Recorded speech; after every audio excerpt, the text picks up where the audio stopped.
టీసాట్ ప్రేక్షకులకు నమస్కారం. మనం గత తరగతిలో ప్రమేయాల గురించి చర్చించుకోవడం జరిగింది. అదేవిధంగా ప్రమేయాల యొక్క రకాలు వాటి గురించి చర్చించుకున్నాము. దానిలో మనకేంటంటే అన్వేక ప్రమేయము, సంగ్రస్త ప్రమేయము మొదలగు ప్రమేయాల గురించి మనం చర్చించుకోవడం జరిగింది. ఈ ఎపిసోడ్లో కూడా అనగా ఈనాటి కార్యక్రమంలో కూడా మనము మరికొన్ని ప్రమేయాల గురించి తెలుసుకొని అంటే ఫంక్షన్స్ గురించి తెలుసుకొని తర్వాత వాటికి సంబంధించినటువంటి సమస్యలను మనం కొన్నింటిని పరిశీలిస్తాం. కాబట్టి ఈ కార్యక్రమంలో భాగంగా మనము మొట్టమొదట ఒక ఉదాహరణను మనం పరిశీలిద్దాం. A is equal to ABC, B is equal to 1, 2. దీనిని రేఖాచిత్రం ద్వారా చూద్దాం, పటముల ద్వారా పరిశీలిద్దాం. A, B, C, 1, 2. A ఒకటితోని, B ఒకటితోని, C ఒకటితో జత చేయబడింది అనుకుందాం. ఈ ప్రమేయాన్ని మనం F అనే ప్రమేయం అనుకుందాం. ఇప్పుడు ఒకసారి F అనే ప్రమేయాన్ని మనము క్రమయుగ్మ రూపంలో రాద్దాం సమితిగా. అంటే A,1, A,1, B,1, C,1గా రాయవచ్చు. ఇప్పుడు ఒకసారి మనం ఈ ప్రమేయాన్ని గమనించినట్లయితే ఈ ప్రమేయం యొక్క ప్రదేశము రాద్దాం. ప్రదేశము మనకు తెలుసు, ప్రదేశం అనేది మొదటి ప్రథమ నిరూపకముల యొక్క కలిగినటువంటి మూలకాలు కలిగినటువంటి సమితి, అనగా A, B, C. అదేవిధంగా వ్యాప్తిని రాద్దాం.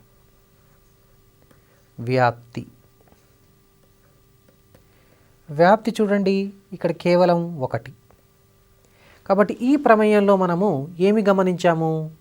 ఈ ప్రమేయంలోని వ్యాప్తిలో మనకు గల మూలకాల సంఖ్యను ఒకసారి మనం గమనిద్దాం. ఎన్ని మూలకాలు ఉన్నాయండి? కేవలం ఒక మూలకం మాత్రమే ఉంది. అంటే అర్థం ఏమిటి? ఇది ఏకమూలక సమితి. వ్యాప్తి అనేది ఏకమూలక సమితి అయింది. ఈ విధంగా ఒక ప్రమేయం యొక్క వ్యాప్తి గనక ఏకమూలక సమితి సింగిల్టన్ సెట్ అయినట్లయితే ఆ ప్రమేయాన్ని ఇక్కడ మనం దాన్ని స్థిర ప్రమేయం అని మనం పిలుస్తాము. స్థిర ప్రమేయం అంటాం. అంటే స్థిర ప్రమేయం అంటే స్థిర ప్రమేయం యొక్క వ్యాప్తిలో కేవలం ఒకే ఒక మూలకం ఉంటుంది. ఇప్పుడు దీన్ని ఇక్కడ మనము Fను మ్యాప్స్ A to Bని స్థిర ప్రమేయము అంటారు. స్థిర ప్రమేయం.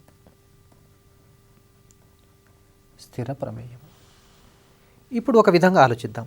A నుండి Bకి ఎన్ని స్థిర ప్రమేయాలు మనం ఇక్కడ నిర్వచించవచ్చు అంటే ఒకసారి గమనించినట్లయితే A,1, B,1, C,2 లాగా A,2, B,2, C,2 కూడా మనం నిర్వచించవచ్చు కదా.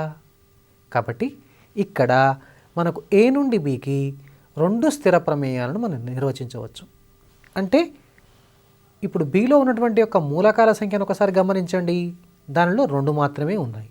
కాబట్టి A నుండి Bకు వరకు నిర్వచించగల స్థిర ప్రమేయాల సంఖ్య అంటే n ఆఫ్ B. అంటే n ఆఫ్ B అంటే ఇక్కడ 2.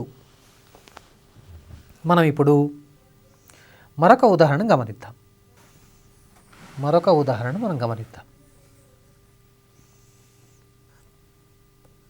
A, B. Aలో మూలకాలు 1, 2, 3 అనుకుందాం. అదేవిధంగా ఇప్పుడు దీన్ని కూడా మనము Aనే అనుకుందాం.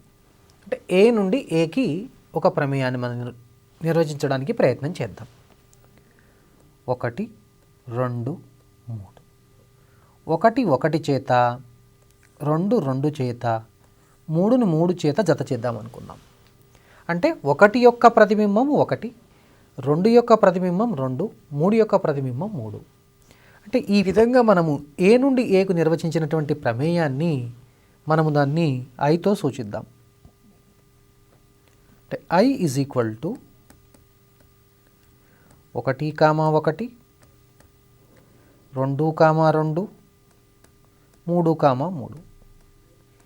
ఈ విధంగా నిర్వచించబడినటువంటి ప్రమేయము, అంటే ఈ I అనే ప్రమేయము మనం గమనించినట్లయితే ఏ నుండి ఏ పైకి నిర్వచించబడింది. కాబట్టి ఈ ప్రమేయాన్ని ఏమంటారంటే తత్సమ ప్రమేయము అంటారు. తత్సమ ప్రమేయం మనం కేవలము ఒకటి మాత్రమే నిర్వచించగలము. తత్సమ ప్రమేయాన్ని మనము ఈ రూపంలో కూడా తెలపవచ్చు. I of x is equal to x for every x belongs to a. దీన్ని తత్సమ ప్రమేయం అంటారు. మనం అదేవిధంగా నెక్స్ట్ సంయుక్త ప్రమేయం గురించి ఒకసారి మనం పరిశీలిద్దాం. సంయుక్త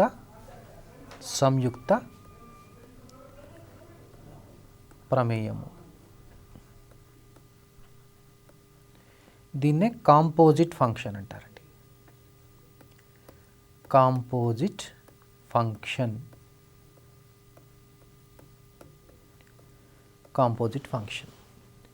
ఇప్పుడు మనము 3 సమితులను తీసుకుందాం. A, B, C. A, B, C అనే సమితిని తీసుకుందాం. ఏలో ఒక మూలకాన్ని x అనుకుందాం. సంయుక్త ప్రమేయము. సంయుక్త ప్రమేయము.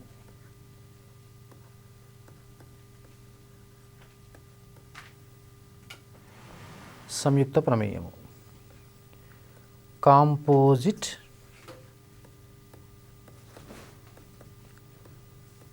ఫంక్షన్. మనము సంయుక్త ప్రమేయం గురించి ఒకసారి తెలుసుకుందాం. ఏ ఒక సమితి, బి ఒక సమితి, సి ఒక సమితి అనుకుందాం. ఏ, b, C.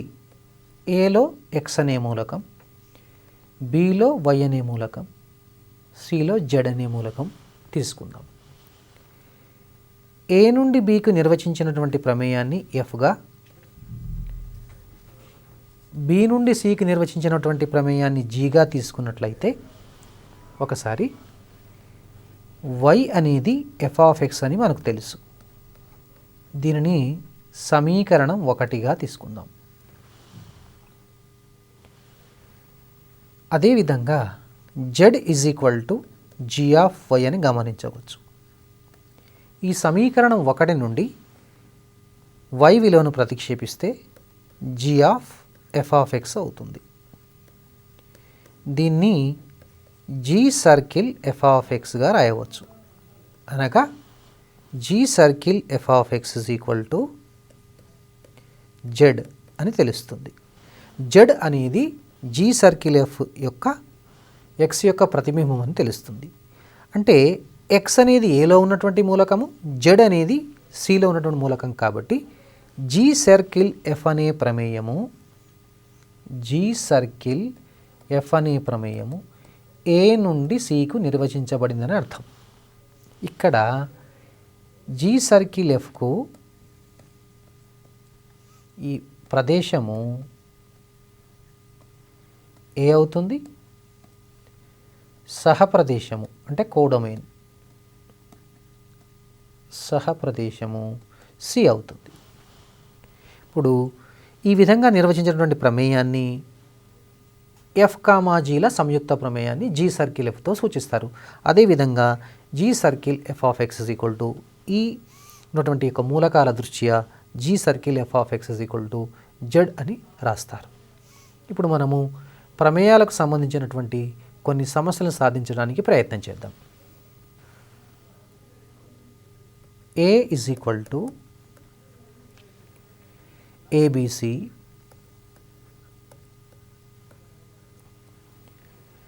B is equal to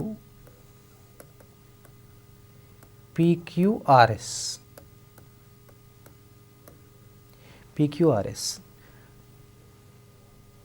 మరియు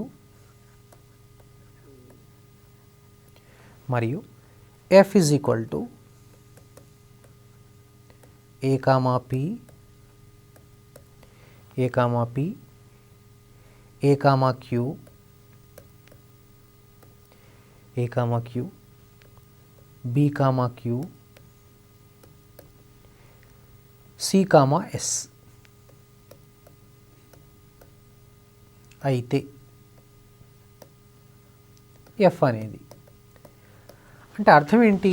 F అనేది ప్రమేయం అవుతుందా కాదా, లేకపోతే కేవలం సంబంధం మాత్రమే అవుతుందా, అది మనం పరిశీలించాలి. ఇది ఆప్షన్స్ ఇవ్వడం జరుగుతుంది పరీక్షలో. కాబట్టి ఇప్పుడు మొదట మనం ఒకసారి దీనికి చిత్రానికి గీయడానికి ప్రయత్నం చేద్దాం. ఈ ప్రమేయానికి A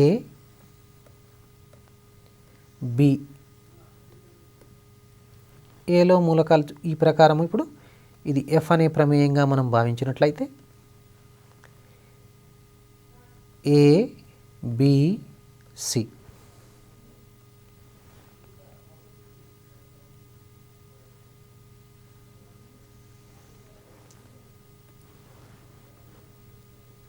P q r s. A పితో జత చేయబడ్డది, ఏ క్యూతో జత చేయబడ్డది, బి క్యూతో జత చేయబడ్డది, సి ఎస్తో జత చేయబడ్డది. ఒక విషయం గమనించినట్లయితే ఏలో ఉన్నటువంటి ఒక మూలకానికి ఏలో ఉన్నటువంటి ఒక మూలకానికి బిలో ఉన్నటువంటి రెండు మూలకాలతో జత చేయబడ్డది. కాబట్టి ఇది ప్రమేయము కాదు,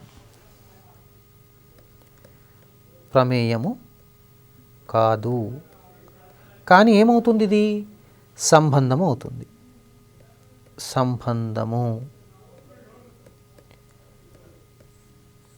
ప్రమేయం కాదు కానీ సంబంధం అవుతుంది.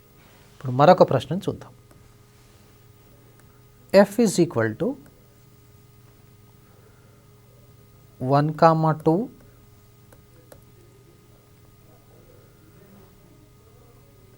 2, -3 2, -3 3, -1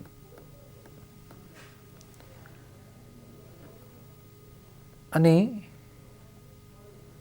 ప్రమేయంలో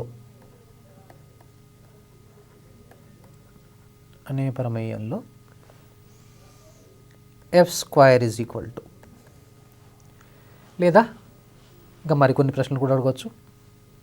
mod F is equal to F³ is equal to. So ఇలాంటి సమస్యలు మనకు వచ్చే అవకాశం ఉంది. లేదా 2F is equal to. So వీటిని ఒకసారి మనము సాధించడానికి ప్రయత్నం చేద్దాం. అంటే F is equal to ఈ విధంగా ఒక ప్రమేయాన్ని ఇచ్చేసి F² విలువను కానీ, F³ విలువను కానీ, 2F విలువను కానీ, mod F విలువను కానీ అడగడానికి అవకాశం ఉంది. ఇలాంటి సమస్యలు మనం ఏ విధంగా సాధించాలో ఒకసారి మనం పరిశీలిద్దాం. F², ఇది పోటీ పరీక్ష కాబట్టి దీని అంత స్పష్టంగా చేయవలసిన అవసరం లేదు. F² అంటే అర్థం ఏంటంటే f(x)² అని అర్థం. f(x) అనేది ప్రతిబింబము, అంటే వ్యాప్తిలో ఉన్నటువంటి ఒక మూలకం అవుతుంది కాబట్టి ఆ మూలకాన్ని మాత్రమే వర్గం చేయాలి. అంటే ఇప్పుడు మనము Fలో ఉన్నటువంటి యొక్క ప్రదేశాన్ని మార్చకుండా ఆ వ్యాప్తిలో ఉన్నటువంటి యొక్క మూలకాలను మనం వర్గం చేసినట్లయితే వచ్చేదే F² యొక్క అనేటువంటి ఒక ప్రమేయం అవుతుంది. కాబట్టి ఇక్కడ మనము చేయవలసిన పని ఏంటంటే 1,2² అంటే 4. గమనిస్తున్నారా? 2, -3² 9. అదేవిధంగా 3, -1² అంటే 1. సో ఈ విధంగా మనం F² కనుక్కోవచ్చండి. ఒకసారి గమనించండి. ఇప్పుడు mod F ఏ విధంగా కనుక్కోవాలి? mod F అంటే అర్థం ఏంటంటే ఒకసారి గమనించండి. mod F is equal to mod of f(x) అని అర్థం. కాబట్టి ఇప్పుడు mod f(x) అంటే Fలో ఉన్నటువంటి యొక్క ద్వితీయ మూలకాలకు అంటే సెకండ్ కోఆర్డినేట్స్కు మనంన్నిటికి కూడా మనము పరమమూల్య విలువలు మాడ్యులస్ వాల్యూస్ రాస్తే దీని యొక్క జవాబు వస్తుంది. mod F అనేటువంటి యొక్క ప్రమేయం వస్తుంది. ఇప్పుడు ఇక్కడ చూడండి, 1 mod 2 2 2 3 3 కామా 1. అదేవిధంగా ఎఫ్ క్యూబ్ ఇప్పుడు గమనించగలుగుతారు. ఎఫ్ క్యూబ్ అనేది F of X whole cube. కాబట్టి ఇప్పుడు ఈ ప్రకారం ఇప్పుడు మనము 1 కామా 8 2 కామా -27 3 కామా -1గా రాయవచ్చు. అదేవిధంగా 2f అంటే అర్థం ఏంటంటే ఒకసారి మీరు ఊహించండి. 2f అంటే 2 ఆఫ్ ఎఫ్ ఆఫ్ ఎక్స్ అని అర్థం. 1 comma 8 2 comma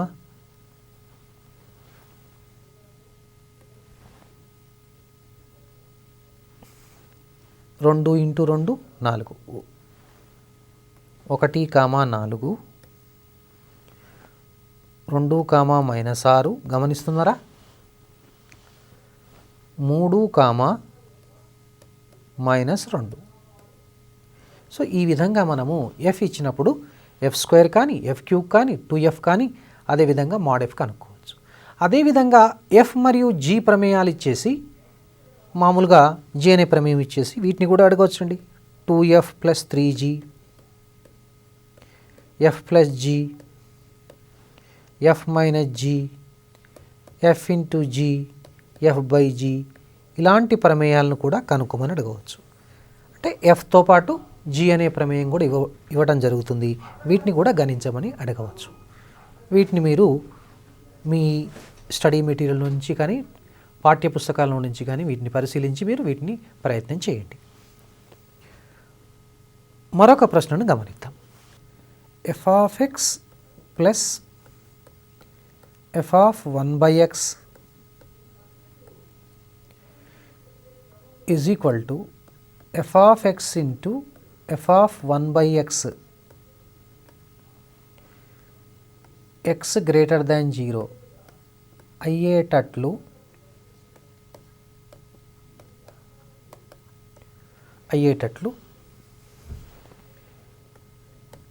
F of x అని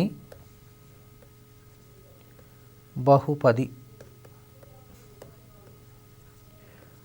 వ్యవస్థితమైతే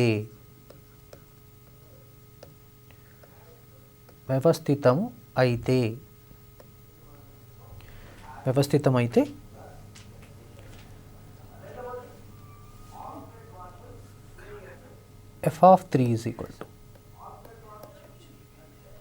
ఇచ్చట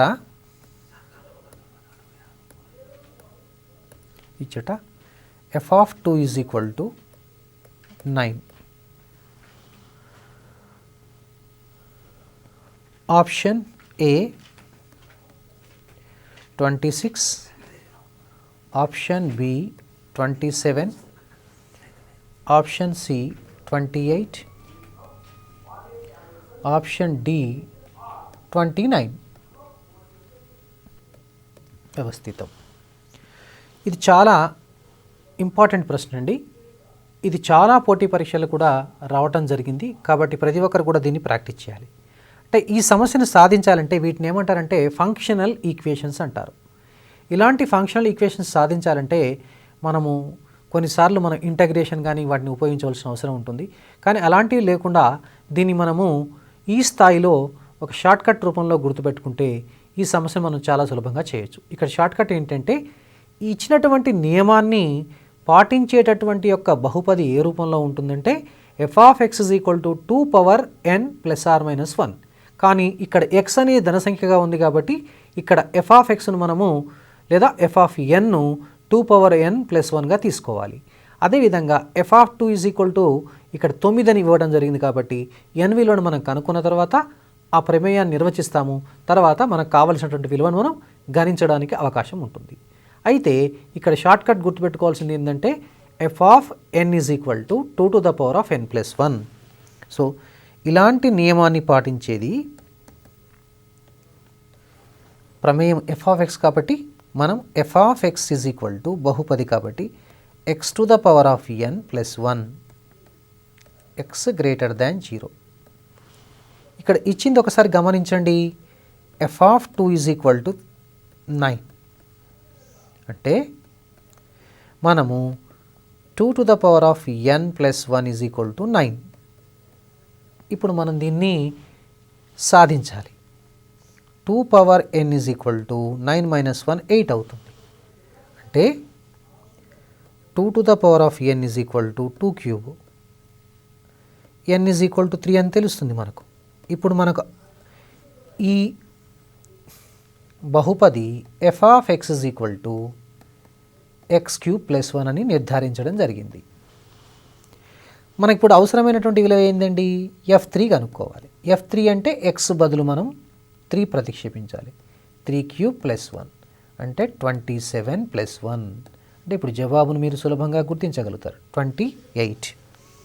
కాబట్టి మన answer 28 is the right answer. కాబట్టి 28 దీంట్లో కరెక్ట్ ఆన్సర్ ఏదండి? C. So C is the right option. So చాలా ఇంపార్టెంట్ ప్రశ్న అండి. ఈ ప్రశ్న చాలా జాగ్రత్తగా మీరు నేర్చుకోవాల్సిన అవసరం ఉంది. మరొక ప్రశ్నను మనం గమనిద్దాం. 3f of x minus 2f of 1 by x is equal to x అయితే ఎఫ్ ఆఫ్ 2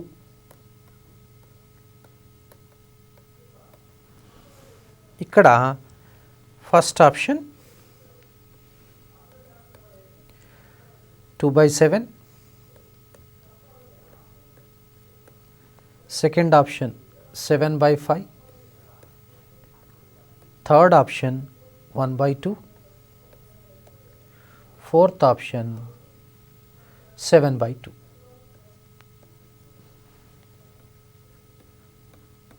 ఒకసారి ప్రశ్నను మనం జాగ్రత్తగా పరిశీలిద్దాం. 3f of x minus 2f of 1 by x is equal to x అయితే ఎఫ్ ఆఫ్ 2 యొక్క విలువ ఎంత? What is the value of F of 2? ఇక్కడ మనము ఎఫ్ ఆఫ్ 2 కనుక కనుక్కోవాలంటే మనం మొట్టమొదట ఎఫ్ ఆఫ్ ఎక్స్ను మనం నిర్ధారించాలి. అంటే ఎఫ్ ఆఫ్ ఎక్స్ అనేటువంటి యొక్క ప్రమేయం యొక్క విలువను కనుక్కోవాలి. అది సూత్ర రూపంలో కనుక్కోవాలి. అంటే గతంలో మాదిరిగా ప్రశ్నలో మాదిరిగా F of X X to the power of n plus 1 ఏ విధంగా అయితే వచ్చిందో అలాంటిదే కాకుండా ఒక ప్రమేయాన్ని మనం రూపొందించాలి. ఆ ప్రమేయాన్ని రూపొందించిన తర్వాత తద్వారా మనం ఇప్పుడు ఏంటంటే ఎఫ్ ఆఫ్ 2 యొక్క విలువ కనుక్కోవడానికి అవకాశం ఉంటుంది. కాబట్టి ఒకసారి మనము ఇచ్చినటువంటి యొక్క విషయాన్ని చూద్దాం. 3 into f of x minus 2 into f of 1 by x is equal to X. దీన్ని సమీకరణం 1గా భావిద్దాం. ఎక్స్ బదులు 1 బై ఎక్స్ రాయగా, అంటే ఎక్స్ బదులు 1 బై ఎక్స్ ఇక్కడ మనం ప్రతిక్షేపిద్దాం. అప్పుడు ఏం జరుగుతుందండి? 3f of 1 by x minus 2f of 1 by x x అవుతుందండి, is equal to 1 by x. సమీకరణం 2. ఒకసారి గమనించండి, ఈ రెండు సమీకరణాలు మనం సాధించడం ద్వారా మనం ఇక్కడ సులభంగా ఎఫ్ ఆఫ్ ఎక్స్ను కనుక్కోవచ్చు. మనం ఏ విధంగా కనుక్కోవాలో ఒకసారి చూద్దాం. 3f of x minus 2 into f of 1 by x is equal to X. రెండవ సమీకరణాన్ని కొద్దిగా మార్చి రాద్దాం మనకు అవసరం అనుగుణముగా, ఫర్ అవర్ కన్వీనియన్స్. దీన్ని minus 2f of x plus 3f of 1 by x is equal to 1 by X. ఇప్పుడు ఒకసారి గమనించండి, ఎఫ్ ఆఫ్ 1 బై ఎక్స్ను తొలగించాలంటే ఇక్కడ మొదటి సమీకరణాన్ని 3 చేత, రెండవ సమీకరణాన్ని 2 చేత గుణకారం చేద్దాం. అంటే దీన్ని 3తోని దీన్ని 2తోని మనం గుణకారం చేద్దాం. మనకు అప్పుడు ఈ సమీకరణాలు ఈ రూపంలోకి మారిపోతాయి. 9f of x minus 6f of 1 by x is equal to 3x. గమనిస్తున్నారా? Minus 4f of x plus 6 f of 1/x is equal to 2/x అవుతుంది. ఒకసారి వీటిని కూడినట్లయితే ఏం జరుగుతుందండి? ఈ రెండు కొట్టివేయబడతాయి. అంటే చూడండి, ఇక్కడ 5f of x is equal to 3x plus 2/x అనేటువంటి యొక్క ప్రమేయం వస్తుంది మనకు. అంటే దీన్ని మనం ఎలా రాసుకోవచ్చు అండి? ఎఫ్ ఆఫ్ ఎక్స్ అనే ప్రమేయము 1/5 ఇంటూ 3x ప్లస్ 2/x. ఇప్పుడు మనం ఎఫ్ ఆఫ్ ఎక్స్ అనే ప్రమేయానికి మనం సూత్రాన్ని రాబట్టాం కాబట్టి ఇప్పుడు మనకు కావలసిన విలువను సులభంగా కనుక్కోవచ్చు. మనకు అవసరమైంది ఎఫ్ ఆఫ్ 2 అంటే ఎక్స్ బదులు మనం 2 ప్రతిక్షేపించాలి. అంటే 1/5 3 2 6 ప్లస్ 2/2 అంటే 1 అంటే 7 ఇంటూ 1 7/5.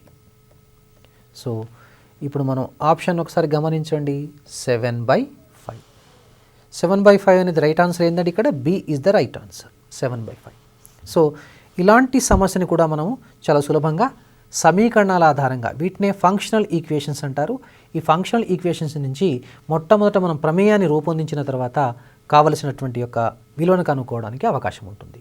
మరొక సమస్యను మనం పరిశీలిద్దాం.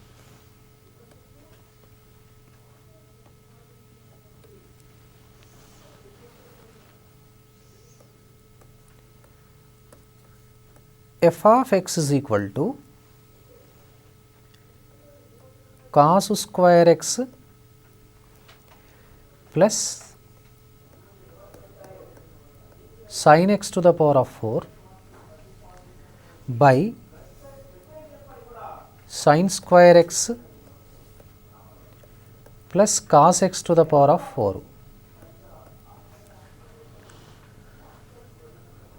for x belongs to R. అంటే x అనేది వాస్తవ సంఖ్య. అయితే f of 2017 is equal to ఎంత? దీని విలువ ఎంత? దీని option A1, B option 2, C3, D4గా తీసుకుందాం. ఒకసారి సమస్యను మనము పరిశీలిద్దాం. ఎప్పుడైనా సరే సమస్యను ఇచ్చినప్పుడు దానిని 1 లేదా 2 సార్లు మనం చదివిన తర్వాత సమస్య సాధించడానికి మనము ఉపక్రమించాలి. ఇక్కడ ఒకసారి సమస్యను చూసినట్లయితే F of x is equal to cos square X plus sign X to the power of 4 divided by sine square X plus cos X to the power of 4. X అనేది ఇక్కడ వాస్తవ సంఖ్య. ఎఫ్ ఆఫ్ 2017 యొక్క విలువను కనుక్కోవాలి. అంటే ఒకసారి మనం ఆప్షన్స్ను గమనించినట్లయితే ఇక్కడ ఎఫ్ ఆఫ్ 2017 అనేది ఇక్కడ అన్నీ మనకు స్థిర సంఖ్యలు వచ్చాయి. సాధారణంగా ఎక్స్ అనేది ఇక్కడ మనం ఏంటంటే రేడియన్ కోణంలో కానీ లేకపోతే డిగ్రీలో కానీ తీసుకుంటాం. అంటే ఈ సమస్యలో ఏదో ఒక లాజిక్ దాగి ఉంది. ఆ లాజిక్ని కనుక మనం పట్టేసినట్లయితే, ఆ లాజిక్ని గమనించి మనము ఈ సమస్యను సాధిస్తే చాలా సులభంగా ఉంటుంది. ఒకసారి మనము కాస్ స్క్వేర్ ఎక్స్ను మనము 1 మైనస్ సైన్ స్క్వేర్ ఎక్స్గా మార్చుకోవచ్చు, ఆ అవకాశం ఉంది. అదేవిధంగా హారంలో ఉన్నటువంటి యొక్క సైన్ స్క్వేర్ ఎక్స్ను 1 మైనస్ కాస్ స్క్వేర్ ఎక్స్గా మార్చుకోవచ్చు. ఈ విధంగా మార్చుకున్న తర్వాత వచ్చేటటువంటి యొక్క సోపానం ఏమిటో మనం గమనించవచ్చు. ఈ విధంగా సోపాన క్రమాన్ని పాటించుకుంటూ వెళ్ళినట్లయితే ఈ సమస్య చాలా సులభంగా వస్తుందండి. ఇప్పుడు మనము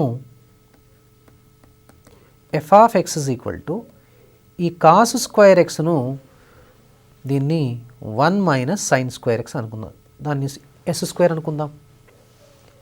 ఇది s to the power of 4 అంటే సైన్ ఎక్స్ అంటే ఎస్ అనుకుందాం. అదేవిధంగా కాస్ ఎక్స్ని సిగా తీసుకుందాం, దీన్ని 1 minus cos square plus cos to the power of 4 అంటే ఈ రెండు పదాల్లో నుంచి మైనస్ ఎస్ స్క్వేర్ కామన్ తీద్దాం.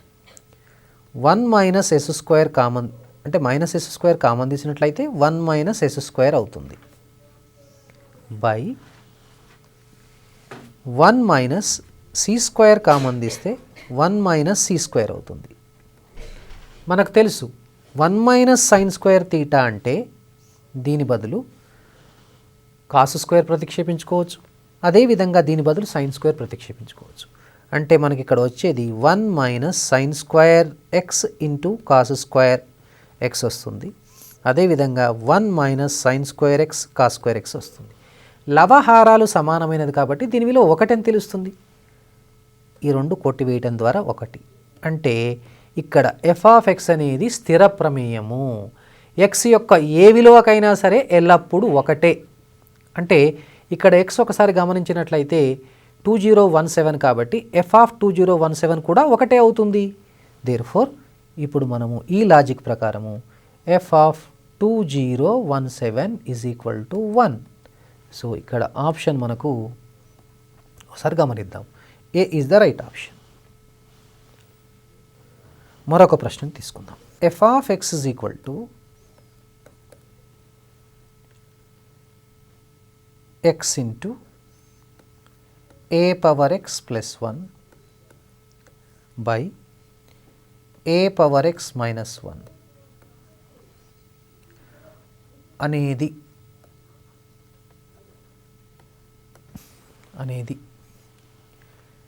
ఏ సరి అంటే సరి ప్రమేయం అండి, బి బేసి, సి తత్సమ అంటే ఐడెంటిటీ ఫంక్షన్ తత్సమ, డి నన్ను అంటే ఏది కాదు అంటే సరికాదు బేసి కాదు అనుకుందాం. అంటే ఆ విధంగా ఇవ్వడానికి అవకాశం ఉంది పరీక్షలో మనకు. సో మొట్టమొదట ఒక ప్రమేయం ఇచ్చినప్పుడు అది సరి ప్రమేయమా లేదా బేసి ప్రమేయమా ఎలా గుర్తించాలి? దానికి ఏమైనా పరీక్ష ఉందా, టెస్ట్ ఉందా? ఎస్, ఒక పరీక్ష ఉంది. ఎలాంటి పరీక్ష అంటే ఎఫ్ ఆఫ్ ఎక్స్ అనేది ఒక ప్రమేయం అయినప్పుడు ఎఫ్ ఆఫ్ మైనస్ ఎక్స్ గనక ఎఫ్ ఆఫ్ ఎక్సే అయితే ఎఫ్ ఆఫ్ ఎక్స్ను సరి ప్రమేయము అని అంటారు. ఎఫ్ ఆఫ్ మైనస్ ఎక్స్ గనక మైనస్ ఎఫ్ ఆఫ్ ఎక్స్ అయినట్టయితే దాన్ని బేసి ప్రమేయము అంటారు. కాబట్టి ఇప్పుడు మనం మొదట దీన్ని సరి ప్రమేయాన్ని కానీ బేసి ప్రమేయాన్ని కానీ ఏ విధంగా పరిశీలించాలంటే ఎక్స్ బదులు మైనస్ ఎక్స్ ప్రతిక్షేపించి పరిశీలించాలి.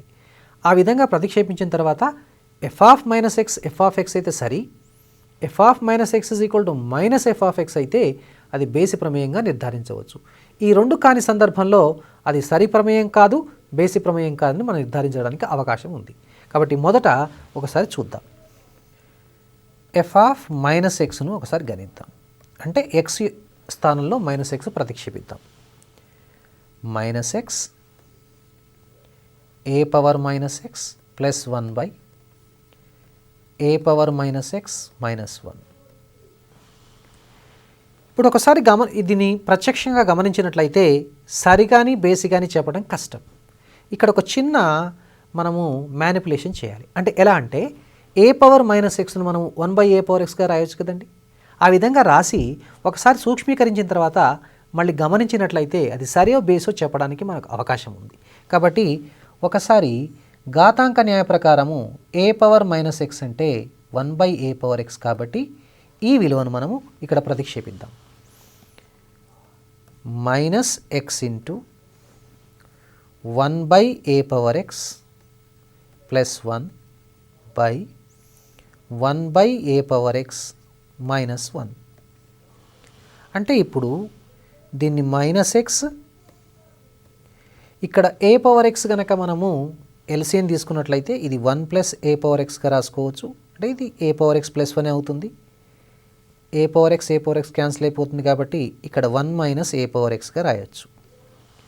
ఇప్పుడు ఈ మైనస్ను హారంతో గుణించామనుకోండి, అప్పుడు ఏమవుతుందో చూద్దాం ఒకసారి. ఎక్స్ ఇంటూ దీన్ని ఏ పవర్ ఎక్స్ ప్లస్ 1, ఈ మైనస్ 1 ప్లస్ అవుతుంది. అంటే ఏ పవర్ ఎక్స్ మైనస్ 1గా మారుతుంది. ఒకసారి మీరు గమనించండి, ఈ ఇచ్చినటువంటి యొక్క ప్రమేయం మొత్తాన్ని అదేవిధంగా ఇక్కడ వచ్చినటువంటి యొక్క విలువను మీరు గమనించండి.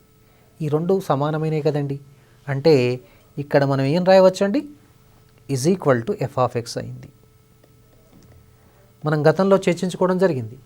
ఎఫ్ ఆఫ్ మైనస్ ఎక్స్ కనుక ఎఫ్ ఆఫ్ ఎక్స్ అయినట్లయితే అది సరి ప్రమేయం అవుతుంది.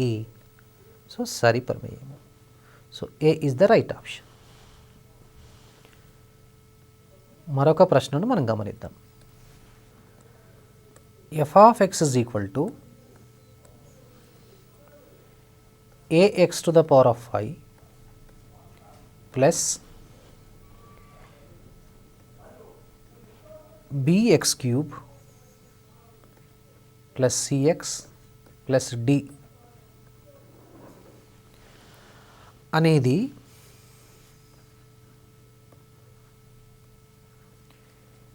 బేసి ప్రమేయము.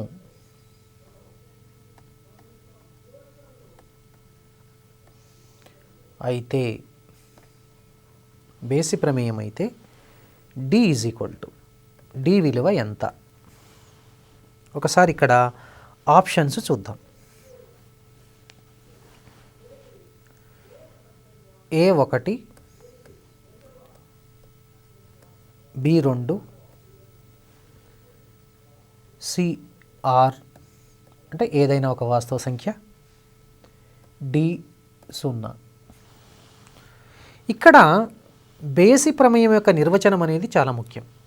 సో మొదట మరొకసారి బేసి ప్రమేయం యొక్క నిర్వచనాన్ని గుర్తు తెచ్చుకొని ఈ సమస్యను చాలా సులభంగా సాధించవచ్చు. బేసి ప్రమేయం అంటే ఏమిటి? f of minus x is equal to కనుక మైనస్ ఎఫ్ ఆఫ్ ఎక్స్ అయితే దాన్ని బేసి ప్రమేయం అంటాం. కాబట్టి ఒకసారి బేసి ప్రమేయం యొక్క నిర్వచనాన్ని గుర్తు తెచ్చుకుందాం. f of minus x is equal to minus f of x. F of minus ఎక్స్ను ఏ విధంగా గణించాలి? ఎఫ్ ఆఫ్ మైనస్ ఎక్స్ అంటే ఎక్స్ స్థానంలో మైనస్ ఎక్స్ ప్రతిక్షేపించాలి. ఇక్కడ ముఖ్య విషయాన్ని ఒకటి గమనించాలండి. మైనస్ ఎక్స్ యొక్క ఘాతాన్ని బేసి సంఖ్యకు పెంచినట్లయితే మైనస్ వస్తుందండి, సరి సంఖ్యకు పెంచితే ప్లస్ వస్తుంది. కాబట్టి ఒకసారి చూడండి, ఈ మొదటి పదంలో ఇచ్చినటువంటి యొక్క ప్రమేయంలో x⁵ కాబట్టి అది మైనస్ ax⁵ అవుతుంది. అదేవిధంగా మైనస్ bx³ అవుతుంది, మైనస్ cx అవుతుంది, plus d. Minus f of X అంటే అర్థం ఏంటంటే, మైనస్ ఎఫ్ ఆఫ్ ఎక్స్ అంటే ఎఫ్ ఆఫ్ ఎక్స్ అనే ప్రమేయంలో ఉన్నటువంటి ప్రతి పదమును మైనస్ చేత లేదా -1 చేత గుణకారం చేయాలి. అప్పుడు ఏమి వస్తుంది మనకు ఒకసారి చూడండి, minus ax⁵ minus bx³ minus cx minus d వస్తుంది. ఒకసారి ఇరువైపులో ఉన్నటువంటి యొక్క సమాసాలను మనం పరిశీలించినట్లయితే ఈ రెండు కొట్టివేయబడతాయి, ఈ రెండు కొట్టివేయబడతాయి, ఈ రెండు కొట్టివేయబడతాయి. మైనస్ d ఇటువైపు తీసుకొచ్చినట్లయితే d plus d 2d is equal to 0 అంటే d ఈజ్ ఈక్వల్ టు 0 వస్తుంది. సో ఇప్పుడు గమనించి ఉంటారు, d విలువ ఎంతండి? 0. ఇచ్చినటువంటి ప్రమేయం కనుక బేసి ప్రమేయం అయితే d విలువ 0 అని మనకు తెలుస్తుంది. దీనిలో ఆప్షన్ ఏది కరెక్ట్ అండి? Yes, d is the right answer. మరొక ప్రశ్నను గమనిద్దాం. a is equal to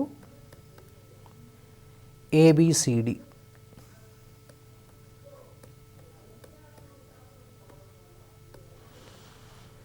B is equal to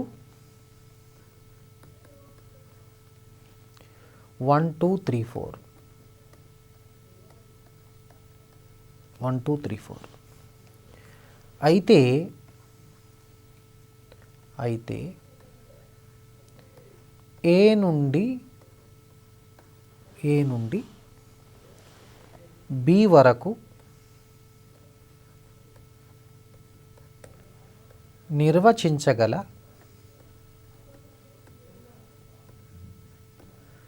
ప్రమేయాల సంఖ్య.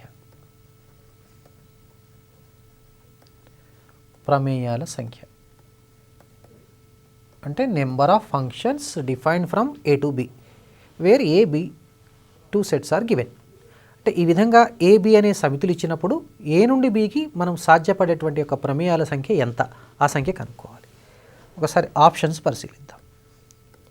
A అనే ఆప్షన్ 24, B 232, C 256, D 16. ఈ సమస్యను సాధించాలంటే మనము పర్ముటేషన్స్ అండ్ కాంబినేషన్స్కు తెలుసుకున్నట్లు అధ్యాయం మనం చదువుకున్నట్లయితే దీన్ని సులభంగా సాధించవచ్చు. కానీ ఇవి చాలా పోటీ పరీక్షల్లో వస్తున్నాయి కాబట్టి వీటిని ఒక షార్ట్కట్ రూపంలో లేదా ఒక సూత్ర రూపంలో మనం గుర్తుపెట్టుకోవచ్చు. అంటే ఏ నుండి బికి నిర్వచించగలిగినటువంటి యొక్క ప్రమేయాల సంఖ్య అని అడిగినప్పుడు n of b to the power of n of a. N of a అంటే ఏమిటి, ఎన్ ఆఫ్ బి అంటే ఏమిటి? ఎన్ ఆఫ్ ఏ అంటే ఏ అనే సమితి యొక్క కార్డినల్ సంఖ్య, కార్డినాలిటీ. ఎన్ ఆఫ్ బి అంటే బి అనే సమితుల యొక్క మూలకాల సంఖ్య. కాబట్టి మొట్టమొదట మనము n of a, n of b విలువలు కనుక్కోవాలి. ఎన్ ఆఫ్ ఏ ఫస్ట్ మొట్టమొదట మనం ఇక్కడ ఎన్ ఆఫ్ ఏ కనుక్కుందాం. ఎన్ ఆఫ్ ఏ అనేది తెలుసు మనకు 4. అదేవిధంగా ఎన్ ఆఫ్ బి అది కూడా 4 అండి. ఒకసారి సూత్రాన్ని గుర్తు తెచ్చుకుందాం. ఏ నుండి బి వరకు నిర్వచించగల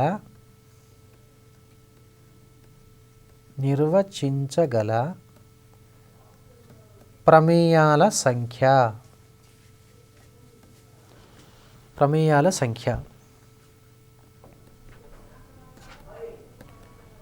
ఎన్ of b to the power of n of a. అంటే చూడండి, ఇప్పుడు మనం ఎన్ ఆఫ్ బిని ఎన్ ఆఫ్ ఏను ప్రతిక్షేపిద్దాం. అంటే 4 to the power of 4. 4 to the power of 4 అంటే తెలుసు కదండి, 4 ఇంటూ 4 ఇంటూ 4 ఇంటూ 4 అంటే 16 ఇంటూ 16 256. ఇప్పుడు ఇక్కడ ఒకసారి కరెక్ట్ ఆప్షన్ మనం పరిశీలిద్దాం. 256. ఇక్కడ 256 చూడండి, ఏ బి సి డీలలో yes, c is the right option. So ఈ విధంగా మనము సమస్యను చాలా సులభంగా సాధించవచ్చు. A is equal to 6, 7, 8. B is equal to 1, 2, 3, 4, 5.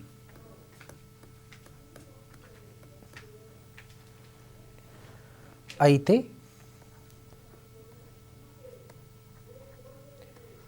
ఏ నుండి బి వరకు నిర్వచించగల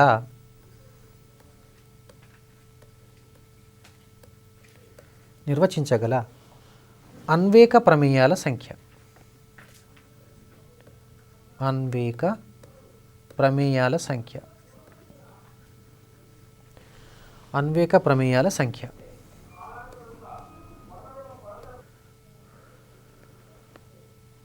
ఏ 5C3, B 5³ C 5p3 D 3 to the power of 5. ఒకసారి ప్రశ్నను గమనిద్దాం. A is equal to 6, 7, 8.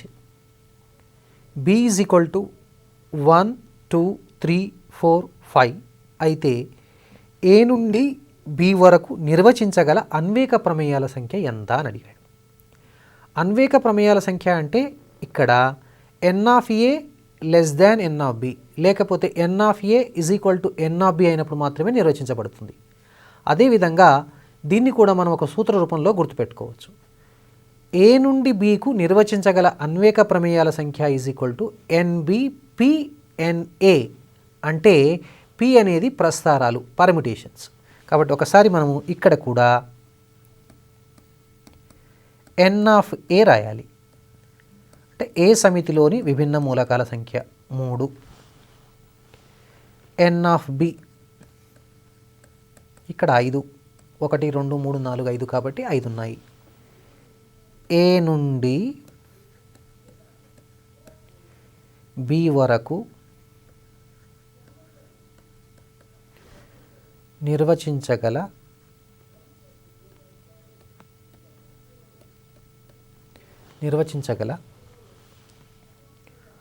అన్వేక ప్రమేయాల సంఖ్య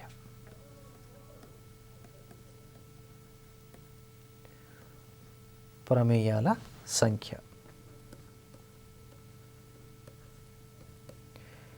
n of b p n of a. ఇప్పుడు మనం ప్రతిక్షేపించినట్లయితే చూడండి 5p3 వస్తుంది. సో ఇక్కడ 5p3 is the right answer. So this 5p3 C will be the right answer. మరొక ప్రశ్నను మనం పరిశీలిద్దాం. f of x is equal to a minus x to the power of n 1 by n అయితే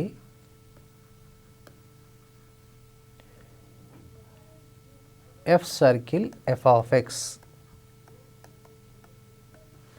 f circle f of x. First option 0, B option 1, C option x, D option x to the power of n. ఒకసారి సమస్యను గమనిద్దాం. f of x is equal to a minus x to the power of n whole to the power of 1 by n అయితే f circle f of x అంటే f నుండి fకు నిర్వచించినటువంటి సంయుక్త ప్రమేయం యొక్క విలువను కనుక్కోవాలి. f circle f of x composite function f circle f of xను మనం గణించాలి. ఇది దీంట్లో కూడా లాజిక్ ఉంటుందండి. So f circle f of x అడిగినట్లయితే ఇక్కడ మనకు ఆన్సర్ x అని తెలుస్తుంది.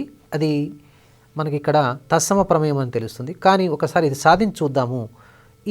ఈ సాధనను మనం ఒక సులభంగా షార్ట్కట్ సూత్రంలాగా గుర్తుపెట్టుకొని మిగిలినటువంటి యొక్క సమస్యను సాధించడానికి సులభం అవుతుంది. కాబట్టి ఒకసారి వీటిని సాధించడానికి ప్రయత్నం చేద్దాం. F circle f of X మనకు తెలుసు, నిర్వచన ప్రకారం దీన్ని ఎఫ్ ఆఫ్ ఎక్స్గా రాస్తాం. ఇక్కడ ఎఫ్ ఆఫ్ ఎక్స్ అంటే ఏమిటి? a minus x to the power of n whole to the power of 1 by n. అంటే తిరిగి f of xలో ఈ x బదులు మనము ఇది ప్రతిక్షేపించాలి, ఈ విలువను ప్రతిక్షేపించాలి ఈ x స్థానంలో. అంటే చూడండి అప్పుడు మనకు ఈ విధంగా వస్తుంది. a minus x to the power of n whole to the power of 1 by n again whole to the power of n whole to the power of 1 by n. గమనిస్తున్నారా ఈ సోపానాన్ని? n కొట్టివేయబడుతుంది. ఇప్పుడు ఇక్కడ చూడండి a minus a plus x to the power of n whole to the power of 1 by n. a cancel, n cancel కాబట్టి x. మీరు గమనించారా ఇక్కడ ఇది ఒక తత్సమ ప్రమేయం అయింది. కాబట్టి ఇక్కడ మీరు ఒక విషయం గమనించవచ్చు, ఏ బదులు ఏదైనా సంఖ్య ఇచ్చేసి, అంటే ఉదాహరణకు చూడండి ఇలాంటి సమస్య ఇచ్చింది అనుకుందాం. f of x is equal to 25 minus x to the power of 4, మళ్ళీ ఇక్కడ కూడా 1/4 అని ఇచ్చి ఎఫ్ సర్కిల్ ఎఫ్ ఆఫ్ అని అడిగారు అనుకోండి. ఒకసారి మనం ఈ సమస్యను దీంతో పోల్చినట్లయితే ఇక్కడ మనకు ఎఫ్ ఆఫ్ ఎక్స్ విలువ ఎక్స్ కాబట్టి ఇక్కడ F circle f of is equal to of అవుతుంది. కాబట్టి దీని జవాబు ఆఫ్ అని రాయడానికి అవకాశం ఉంది. సో మరొక సమస్యను మనం గమనిద్దాం. F of x is equal to ax by x plus 1